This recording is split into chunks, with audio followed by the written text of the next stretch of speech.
Hey everyone, welcome back to Crypto Cash. Thank you so much again for joining me here. Hope you're having a great day. Let's take a look here at Solana.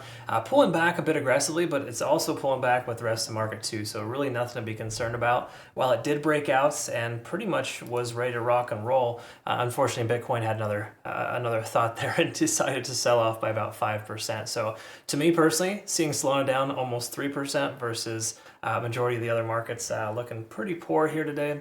I'm not too concerned with this, honestly. This is pretty much par for the course. But there's no doubt that Solana is being held down pretty big by some market makers there, and we can talk about that perhaps later. I was discussing that with my community recently, just about how Solana has a lot of unlocks next year. January, February, and March, I think, are pretty heavy unlocks, and I think leading into that, we're going to continue to see a lot of selling pressure. So a lot of these pumps, if you will keep getting stunted out. So we take a look here at liquidation. Let's quickly double check a couple things.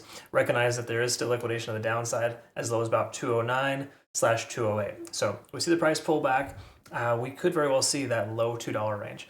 Thankfully, we were able to secure some profits on our long position for Solana. Again, I mentioned that there's still a lot of resistance at 235 to 237. So we did secure a profit on an older trade from last week, roughly 20% there. And then we flipped and essentially had a short open with AVAX as well. Took a good 21% in about 6 hours. So the truth is right now, taking it long is pretty risky. There's no other way around it. So I don't necessarily recommend that. I would just recommend doing a whole lot of nothing right now, mainly because Fed meeting here is coming up within about an hour or two. Depending on when you watch this, it's probably already has happened, and that will cause the volatility to occur and to really just kind of erase a lot of either gains or profits.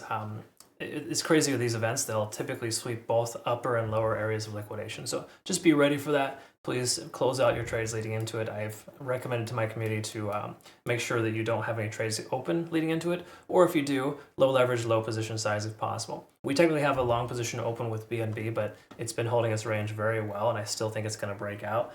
But that's a conversation for another day. Let's take a look here at the liquidation delta. We can recognize there are more shorts in the market than the longs at this point. So Solana has, of course, shifted that momentum. And even though we broke free from our descending trend line and we bullishly backtested it, there's still a lot of things that could have happened between now and yesterday. So we're going to look at that and double check. But in most cases, when the price action breaks out and we hit our take profit targets, for example, you want to kind of wait a little bit longer before you take another trade, because just buying this dip, so to speak, may not be a good call. Right. I don't necessarily recommend buying the dip in any circumstance unless it's spot regardless, but that's a conversation again for another day. Let's take a look here at open interest here locally. We can see people are heaviest at 225, which makes sense. Again, we got that kind of fake out there up into that little breakout of the descending trend line. But we also got 216 as this current area of open interest where most people locally are heavy at 216. So it kind of just reinforces that support. We've had a support in this range between 213 and 215 for a little while now, right? We can see that area getting retested.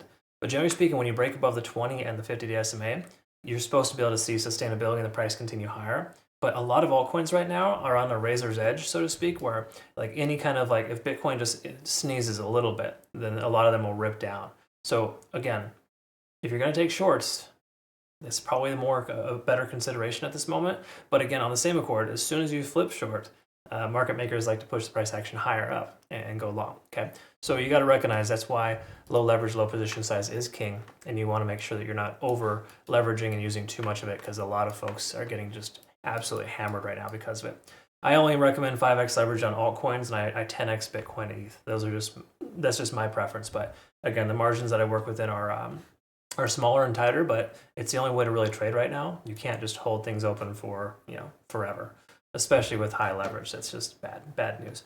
Anyways, take a look here. As per usual, again, we've got this resistance range starting to accumulate 227, 228. We'll see that on the 4-hour time frame looks a little more clear. But for right now, we can recognize that there's some confluence there with not only the golden pocket at 230, we've got that resistance 228 proven from yesterday, but also the 20-day SMA hanging out there. So until we close, again, soundly above 230, as I've mentioned previously, time and time again, it doesn't make a lot of sense to take a long position just yet. Okay, so at this point here, we take a look. We can see we're still under 50 on the RSI, essentially just letting us know that we haven't broken bullish yet. Money flow index, while it's above it, it's good. That's still not a great sign. It's still kind of just hanging out there, not really telling us there's a lot of money flowing into this coin right now.